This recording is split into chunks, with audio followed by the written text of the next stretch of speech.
Hello， 大家，我是唐妈妈。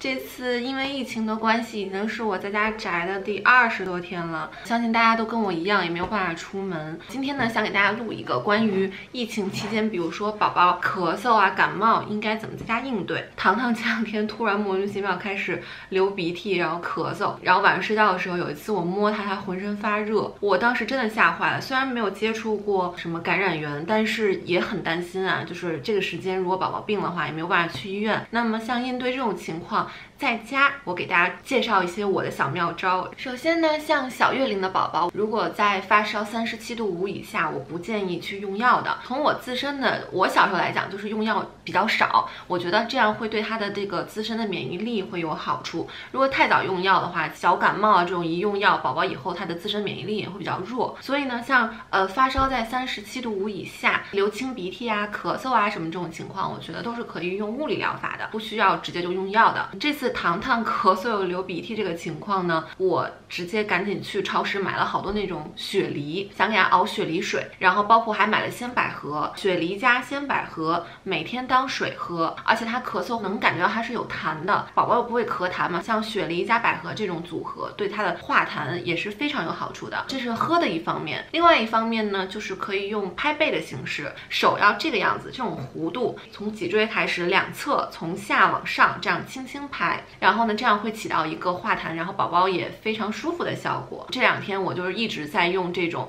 拍背，然后给他煮梨水，持续了大概4、5天，他目前就已经完全好了。如果宝宝感冒只是流鼻涕，没有咳嗽和发烧的情况，因为宝宝鼻子要堵的话，他会喘不上气，然后喝奶呢也会很闹，晚上经常睡不好。之前呢，糖糖也有这种感冒的情况，然后看他这样喘不上气又很难受，身为家长就会非常着急。那么在这里给大家推荐一个我觉得比较好用的东西，一个呢是这款吸鼻器，它是电动吸鼻器，像那种手动的我觉得不是很好用。它这有个盒子，就很干净，然后它有一个头这样接上的。针对不同的宝宝的这个大小，像婴儿用这种小型的就可以了，然后还有一个大一点的，适合大一点的宝宝。它这里面还有给送了2个这个盐水，但这个我没有用。还有个这种小镊子，加鼻涕用的。然后这个原理就是这样的，一打开，它是有震动的，会有吸的这种东西。同时呢，宝宝比较害怕的话，它会有音乐，